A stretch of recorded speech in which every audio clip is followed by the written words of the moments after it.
Thank you for joining Valley Program for Aging Services for Holidays During COVID. Beat the Bah Humbugs and Bring Back Joy. My name is Joyce Nussbaum, and I am the Community Wellness Coordinator for VPAS. COVID has shut down many gatherings and traditions during the holidays, but it doesn't have to shut down the joy. What is it that we could do to change some of our sadness and difficult emotions into feelings of joy? First, let's look at some definitions. We hear a lot about social isolation and loneliness. Social isolation is objective and measurable. It's the lack of social connections. Loneliness is subjective, and it is a feeling. It's the feeling of being alone, no matter how much social contact a person experiences. Social isolation can lead to loneliness, but some people really can live what we would consider socially isolated lives and not feel lonely. Social isolation and loneliness was clearly a problem before COVID, and it was studied a lot, but now it's affecting more and more people.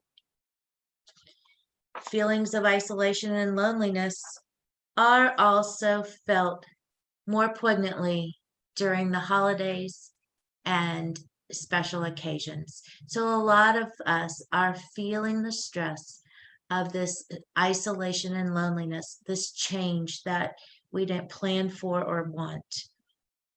We're experiencing, in a sense, the same storm, the same COVID storm, but we're in different boats. We're all experiencing it differently, and we need to give people grace who are experiencing it differently than we are.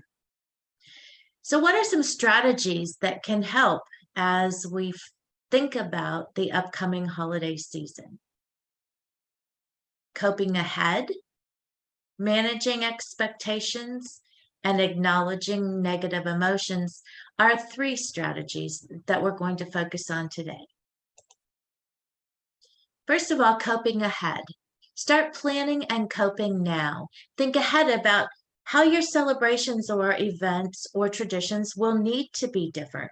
If you plan for it, then you have a sense of control, and it might feel better than if you just let it happen and recognize that you're missing out on what always has been so much fun and provided so much meaning and pleasure for you. It may also be helpful to brainstorm and problem solve with your friends and family. How can we continue our traditions in a meaningful way, but in a new and different way? Celebrate something new each day. Grab those moments of joy. Enjoy even just the smallest things, the smile of a child or a bird you see that brings you pleasure, a sunset or a rainbow, whatever brings you joy. Grab them and hold on to them. And put your energy into areas where you find meaning. If you like to decorate, then decorate. But if you choose not to for yourself, then don't feel guilty about it. If you enjoy sending cards or going for drives or making phone calls or baking, do those things. Put your energy into those things where you find meaning. Help someone else. It may just be a phone call. It might be leaving something for them or having something sent to them. See what you can do to help someone else. Some people are making pandemic bucket lists. What are some things that they can do during the pandemic that they might not take time or have time to do otherwise? And then have a set schedule and make it different on weekends and holidays. Whatever makes it a special day for you, do something different. Don't let it just be another day. It's also important to manage our expectations and not let them manage us. We recognize that just because something is different doesn't mean it has to be bad or negative. It really depends on how we think about it and how we talk to ourselves about it. Unrealistic expectations create frustration, discouragement, disappointment, and anger. So we need to talk to ourselves and plan for how we're going to make our expectations more realistic. It might be helpful to talk about your expectations with friends and family and also about their expectations. So you're all thinking the same way about certain traditions and events. A lot of people find it helpful to write down thoughts and feelings. This is a great way to get them off your mind and onto a piece of paper. And oftentimes, once they're written down, we realize that they're not as realistic as we thought they were, and we can challenge them and work through them in a meaningful way. Let go of the things you can't control. There's no use ruminating over them or having a thought tornado that runs around and around in your head because we can't control it and it's not doing us any good to worry about it. Also consider that acceptance is the path to healing, and think about that. When we accept something, even if we don't like it, we can then move forward and find ways to create meaning around uh, that negative emotion or event, and focus on the things that give you hope. Perhaps you can create a gratitude list or a hope list, and that might be helpful in managing your expectations. Acknowledge your negative emotions, but don't dwell on them. This is often difficult, but really important. Have open and honest conversations with family, friends, and with yourself. The way we talk to ourselves, the way we tell ourselves our story is so important. And we need to validate and acknowledge our emotions, but then we need to tell our story differently in a positive way and find some meaning that can give us hope. Verbalize what makes you sad. Ignoring these feelings just suppresses the sadness and makes it worse. Seek balance between acknowledging your feelings and moving on. And some days you'll go back and forth. That's okay, as long as we move towards the positive side of things. Again, focus on what brings you joy. And think about or list times that you have been resilient, times that you have bounced back or even bounced forward and made the most of a situation that was difficult or even bad. Make a gratitude list or a bulletin board that shows pictures of people or things that you're grateful for. And again, choose to bounce forward. It is a choice.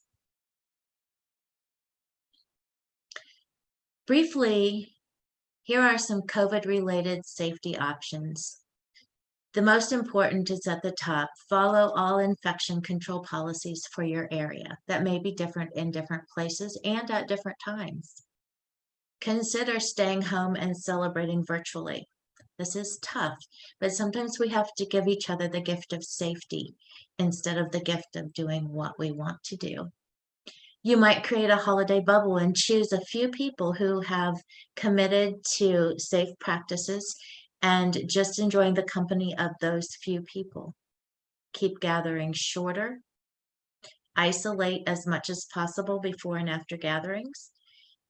Make hand washing opportunities obvious and fun. Perhaps you like scented soaps, or you can put hand washing supplies in new places and fun places, a basin and a towel where somebody wouldn't expect it, or paper towels, however you would want to do that. Meet outdoors when possible. Maximize ventilation if meeting inside. Limit the size of gatherings. You might even plan a celebration for a completely different date in the future, something to look forward to and talk about while we're waiting for things to open up and be safer. If you do travel, please travel with caution and talk to your family and friends about what is acceptable risk and really give it a lot of thought without making an emotional decision.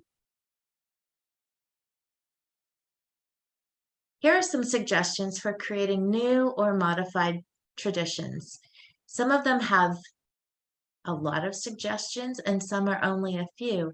And the reason for this is to give you an idea about how you could brainstorm with your friends and family about a specific tradition. So let's take food, for example. You could think about the fact that it just won't be the same. You love to make all this food and enjoy it together, and it's not going to happen this year. But perhaps you could trade recipes with family and friends in advance.